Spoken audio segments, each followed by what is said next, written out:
आय.एस. सोडून वकिली क्षेत्र निवडलेले आज देशातील सगळ्यात महागड्या वकिलांपैकी एक असलेले आणि केंद्रात मंत्रीपदही भूषवलेले कपिल सिब्बल सध्या ठाकरेंचा हुकमी इक्का बनून सुप्रीम कोर्टात कपिल सिब्बल ठाकरे गटाकडून पक्ष आणि चिन्हाबद्दल युक्तिवाद करतायत आणि त्यांच्या युक्तिवादावर उद्धव ठाकरे यांच्या पक्षाचं भवितव्य अवलंबून आहे।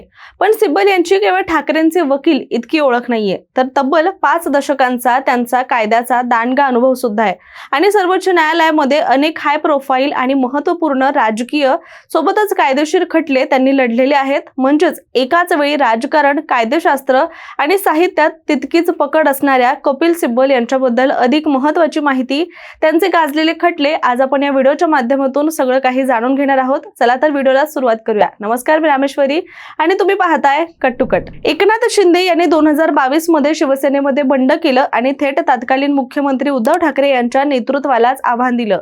जवळपास 40 आमदारांना सोबत घेऊन शिंदे गटाने महाविकास आघाडी सरकारचा पाठिंबा काढून घेतला।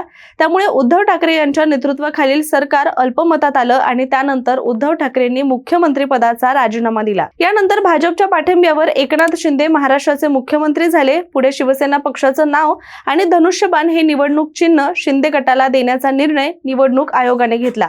या निर्णयाला उद्धव ठाकरे गटाने सर्वोच्च न्यायालयामध्ये आव्हान दिलं। आता याच सगळ्या पार्श्वभूमीवर शिवसेना नेमकी कोणाची हा महत्त्वाचा कायदेशीर आणि राजकीय प्रश्न सर्वोच्च न्यायालयासमोर आहे आणि या प्रकरणामध्ये उद्धव ठाकरे गटाची बाजू मांडतायत कपिल सिब्बल। त्यामुळे आज कपिल सिब्बल कोण असं विचारलं तर अनेक जण म्हणतील ते ठाकरे गटाचे वकील आहेत। पण कपिल सिब्बल यांची ओळख एवढ्यापुरती अजिबातच मर्यादित नाहीये, कारण कपिल सिब्बल हे देशातील अत्यंत अनुभवी आणि प्रसिद्ध ज्येष्ठ वकिलांपैकी एक मानले जातात। कायद्याच्या क्षेत्रात जवळपास 5 दशकांचा त्यांचा अनुभव राहिलाय। त्यांनी सर्वोच्च न्यायालयामध्ये अनेक महत्त्वाच्या आणि हाय प्रोफाईल प्रकरणांमध्ये बाजू देखील मांडली आहे। त्याचबरोबर ते केंद्रीय मंत्री देखील राहिलेले आहेत आणि भारतीय राजकारणामध्ये सुद्धा त्यांनी महत्त्वाची भूमिका बजावलेली आहे। विशेष म्हणजे कपिल सिब्बल यांच्याबद्दलची एक गोष्ट फार कमी लोकांना माहिती आहे, ती म्हणजे वकिली क्षेत्रामध्ये येण्यापूर्वी त्यांनी देशातील अत्यंत कठीण मानली जाणारी UPSC परीक्षा उत्तीर्ण केली होती।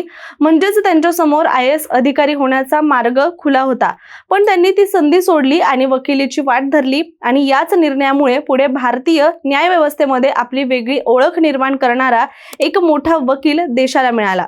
कपिल सिब्बल यांचा जन्म 8 ऑगस्ट 1948 रोजी पंजाबमधील जालंधर येथे झाला। त्यांचं शालेय शिक्षण चंदीगडमधील सेंट जॉन हायस्कूल मध्ये झालं। त्यानंतर त्यांनी दिल्लीतील सेंट स्टीफन कॉलेजमध्ये प्रवेश घेतला आणि दिल्ली विद्यापीठातून त्यांनी BA आणि इतिहास विषयामध्ये पदव्युत्तर शिक्षण देखील पूर्ण केलं। यानंतर दिल्ली विद्यापीठाच्या फॅकल्टी ऑफ लॉ मधून त्यांनी कायद्याचं शिक्षण पूर्ण केलं। पण याच काळामध्ये त्यांच्या आयुष्यामध्ये एक महत्त्वाचा टप्पा आला, तो म्हणजे मगाशी म्हटल्यानुसार 1973 मध्ये कपिल सिब्बल यांनी UPSC परीक्षा उत्तीर्ण केली आणि त्यांची भारतीय प्रशासकीय सेवेसाठी निवड देखील झाली होती। म्हणजेच त्यांच्या समोर IAS अधिकारी म्हणून कारकीर्द करण्याची संधी चालून आली। मात्र त्यांनी ही नोकरी स्वीकारली नाही। वकिली हेच आपलं क्षेत्र असावं असं ठरवत त्यांनी आपल्या आवडीला जपत प्रशासकीय सेवेमध्ये जाण्याऐवजी कायद्याच्या क्षेत्रामध्ये पुढे जाण्याचा निर्णय घेतला। बरं, विशेष म्हणजे कपिल सिब्बल यांचे वडीलही वकीलच होते, त्याचबरोबर त्यांची दोन्ही मुलं वकील आहेत आणि पुढे यानंतर त्यांनी जगप्रसिद्ध हार्वर्ड लॉ स्कूलमध्ये सुद्धा प्रवेश घेतला आणि 1977 मध्ये तिथून LLM ची पदवी प्राप्त केली। 1972 मध्ये ते बार असोसिएशन मध्ये दाखल झाले होते।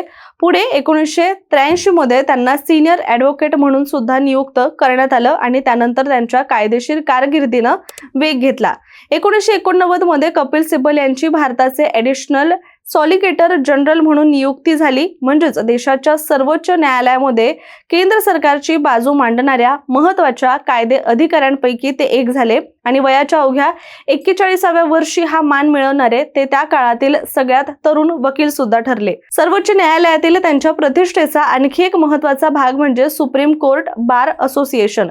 कपिल सिब्बल यांनी या संघटनेचं अध्यक्षपद अनेक वेळा सुद्धा भूषवलेलं आहे। त्यांच्या कायदेशीर कारकिर्दीतील हा देखील एक महत्त्वाचा टप्पा मानला जातोय। पण त्यांनी एवढ्यावरच न थांबता राजकारणामध्ये सुद्धा आपली वेगळी ओळख निर्माण केली आहे। त्यांची राजकीय कारकीर्द पाहिली तर कायदे पंडित ते केंद्रीय मंत्री आणि त्यानंतर अपक्ष खासदार असा त्यांचा एकूण प्रवास राहिलाय। 1998 मध्ये ते पहिल्यांदा राज्यसभेवर गेले। त्यानंतर 2004 मध्ये काँग्रेसच्या तिकिटावर दिल्लीतील चांदणी चौक लोकसभा मतदारसंघातून निवडून आले आणि तत्कालीन मनमोहन सिंग यांच्या सरकारमध्ये केंद्रीय मंत्री म्हणून त्यांनी सेवा सुद्धा दिलेली आहे, आपलं कर्तव्य बजावलंय.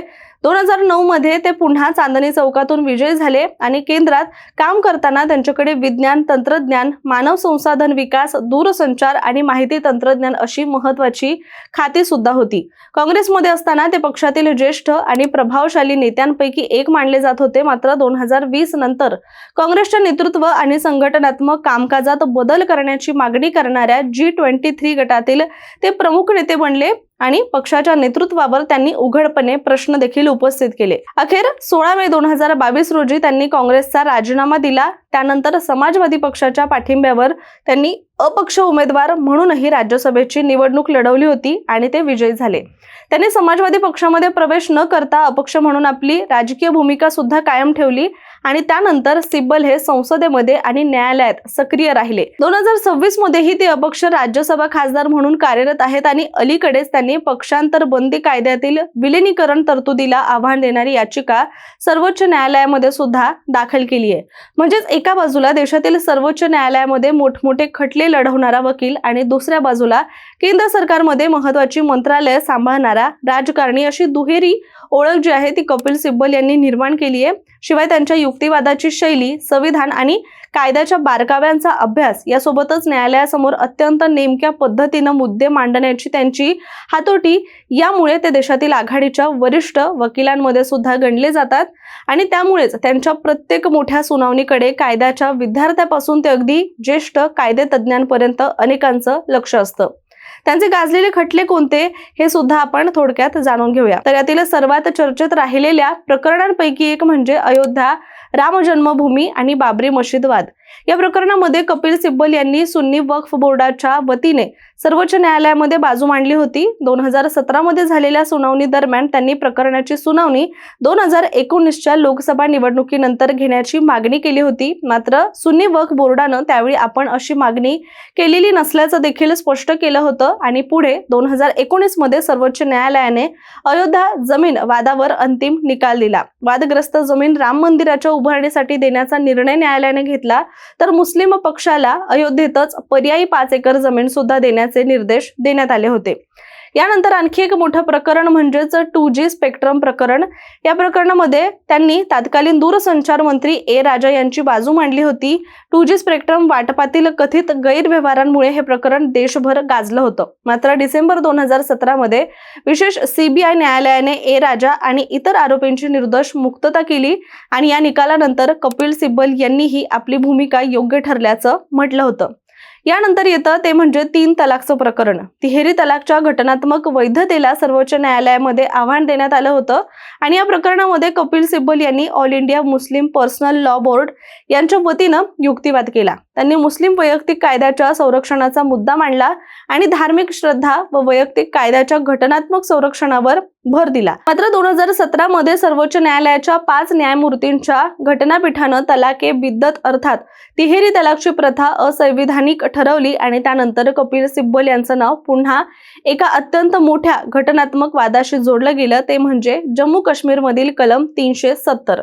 2009 मध्ये केंद्र सरकारने जम्मू काश्मीरला विशेष दर्जा देणाऱ्या कलम 370 मधील बहुतांश तरतुदी निष्प्रभ केल्या आणि त्याचबरोबर जम्मू काश्मीरचं पुनर्गठन करून जम्मू काश्मीर आणि लडाख असे 2 केंद्रशासित प्रदेश तयार करण्यात आले.